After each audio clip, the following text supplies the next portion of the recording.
यहाँ देखिए, बहुत ही बढ़िया मलाई वाली कुल्फ़ी तैयार है। मैं हूँ पूनम, स्वागत है आप सबका आपके अपने मसाला किचन में। कुल्फ़ी का रिजल्ट देख के आपको भी हैरानी हुई ना? सिर्फ एक इंग्रेडिएंट से, सिर्फ दूध है, तो बनाएंगे आज कुल्फ़ी। तो इस टाइम लॉकडाउन में हमारे पास बहुत ही कम सामान है, तो यहाँ लिया है मैंने आधा लीटर दूध और मीठा करने के लिए चीनी। अब इसमें क्या डालें कि पूरी फैमिली के लिए कुल्फ़ी बन जाए।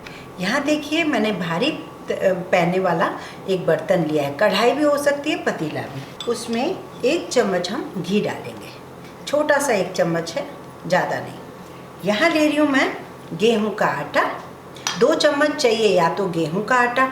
अगर आप ग्लूटेन से एलर्जी है, आप लोग नहीं खाते हैं गेहूं, तो चावल का आटा ले सकते हैं। अभी मैं दोनों आटे 1-1 चम्मच ले लेती हूँ। गेहूं का आटा, चावल का आटा हमारे घर में होता है। कॉर्नफ्लोर और कस्टर्ड पाउडर, हमारे पास मिल्क पाउडर हो सकता है इस वक्त ना हो, तो हम डालेंगे 1 चम्मच भर के गेहूं का आटा और 1 चम्मच चावल का आटा। आप दोनों में से कोई एक भी डालेंगे तो चलेगा। अब इस आटे को हमें सिर्फ 4 से 5 मिनट धीमी आंच पे भूनना है। हम कच्चे से भी बना सकते हैं, पर कच्चे से आप कुल्फ़ी में एक अच्छा फ्लेवर नहीं आएगा, तो हम इतनी मेहनत करें, अच्छा फ्लेवर तो आना ही चाहिए, तो इसे हमें भूनना है। मैंने कुल्फ़ी वालों से ये सीक्रेट जाना कि क्यों इतनी कम मेहनत में इनकी इतनी जल्दी आइसक्रीम बन जाती है, कुल्फ़ी बन जाती है, आखिर क्या डालते हैं। तो मैंने जब ये सीक्रेट जाना, मैंने सोचा ये आपके साथ शेयर करूं। बहुत ही बढ़िया कुल्फ़ी मैंने खाकर भी देखी है, बहुत पसंद आई। चाहे आप इसकी मटका कुल्फ़ी बनाएं, पतीले में बना के रख दें डब्बे में, या फिर स्टिक्स डालकर कुल्फ़ी मोल्ड में डालें। यहाँ देखिए, ये आटा और चावल का आटा बिल्कुल भुन गया है, हल्के पिंक कलर में हुआ है, इससे ज़्यादा हमें नहीं भूनना है, और इसमें अच्छी खुशबू आने लग गई है। अब इसे हम एक प्लेट में निकाल लेते हैं। यहाँ देखिए, इसी पैन में मैं ये दूध डाल रही हूँ आधा लीटर। पहले से उबला हुआ है तो थोड़ी मलाई भी है, अगर कच्चा होगा तो कोई बात नहीं। इसे हम उबलने देते हैं। यहाँ देखिए, जो आटा और चावल का आटा था वो थोड़ा सा ठंडा हो गया है, उसे एक बाउल में डाल देते हैं। इसमें हम करीब ½ कप दूध डालेंगे, धीरे धीरे डालेंगे जिससे कोई लम्स ना हो।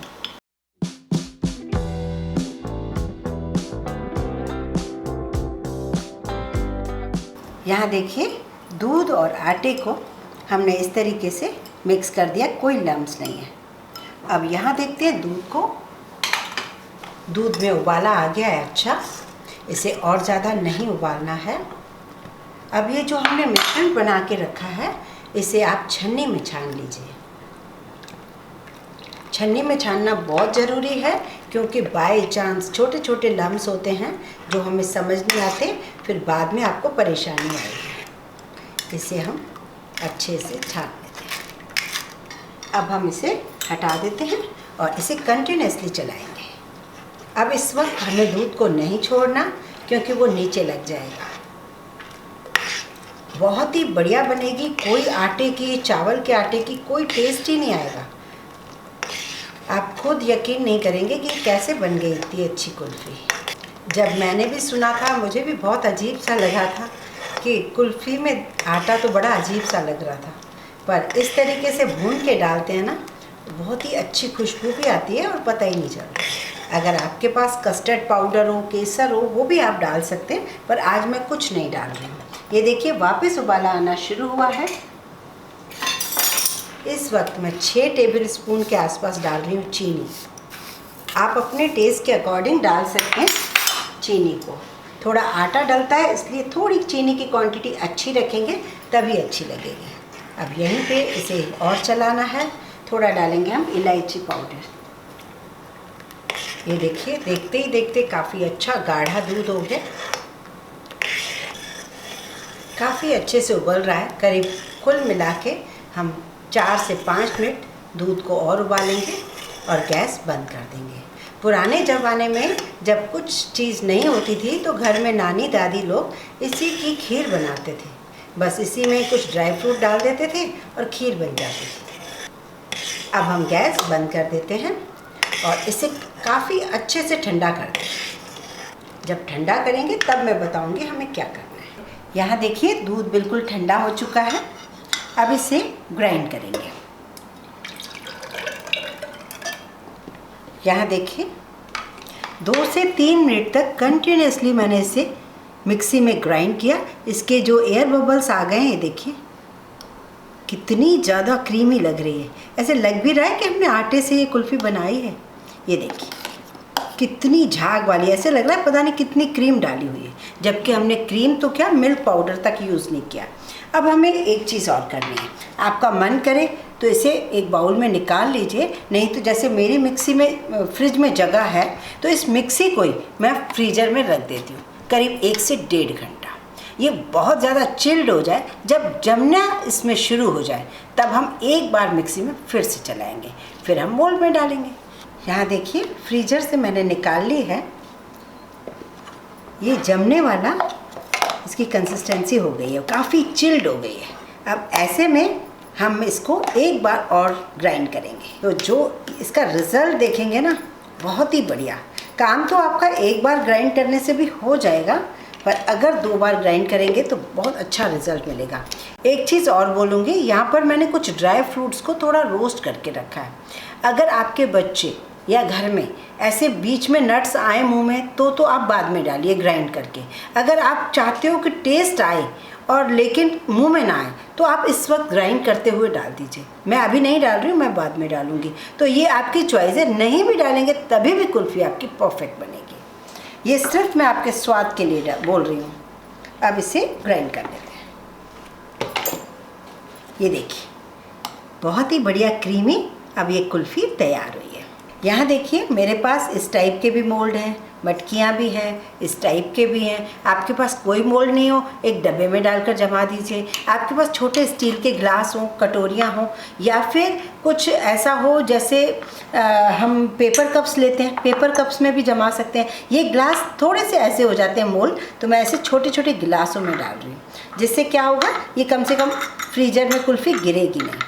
आप ढक्कन भी लगा सकते हैं, इसमें स्टिक भी लगा सकते हैं, सारी चॉइस आपके ऊपर है। अब इनमें आप थोड़ा सा ड्राई फ्रूट डाल दीजिए अंदर। यहाँ पर हम अंदर कर देते हैं क्योंकि हमें स्टिक डालनी है। इन मटकियों में हमें स्टिक नहीं डालनी, तो थोड़ी सी गार्निश ऊपर से ड्राई फ्रूट की कर देते हैं। अब एक और चीज़ आपको बताती हूँ कि आइसक्रीम में जो ये होती है शिकायत, आइसक्रीम हो या कुल्फ़ी हो, शिकायत क्या होती है कि कभी कभी आइस क्रिस्टल आते हैं। तो उसके लिए आपको करना क्या होगा, ये लीजिए, यहाँ पे सिल्वर फॉइल लगा लीजिए या कोई भी पॉलीथीन लगा लीजिए जो आपके पास हो। इस वक्त कोई सामान नहीं भी हो तो कोई परेशानी नहीं। यहाँ पर एक रबर बैंड ले लीजिए, लगा लीजिए यहाँ पर। इससे क्या होगा, आइस क्रिस्टल नहीं आएंगे और ये पैक रहेगी।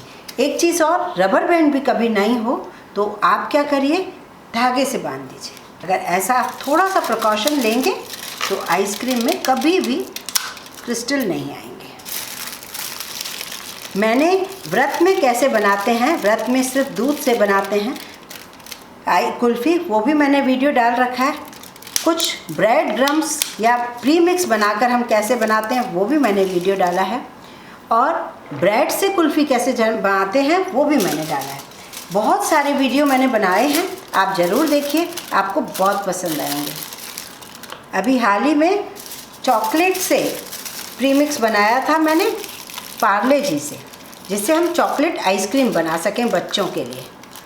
अभी यहाँ पर हम हल्का सा कट लगाएंगे, और मेरे पास जो आइसक्रीम के लिए होती है लंबी वाली होती हैं वो नहीं है, तो मैं यही डाल देती हूँ। इसे आप 6 से 7 घंटे तक रख सकते हैं, या सबसे अच्छा रिज़ल्ट आता है ओवरनाइट रखने में। अब इन सबको हम रख देते हैं फ्रीजर में, ओवरनाइट रख देती हूँ, फिर मैं आपसे मिलती हूँ कि कितना अच्छा ये कुल्फ़ी बना है। ओवरनाइट में कुल्फ़ी अच्छे से सेट हो जाती है। अब इसे हाथों से कीजिए या फिर इस तरीके से पानी में कुछ सेकंड के लिए डिप कीजिए। यहाँ देखिए बहुत ही बढ़िया मलाई वाली कुल्फ़ी तैयार है। इसके ऊपर थोड़ी सी पिस्ते की गार्निश कीजिए। ये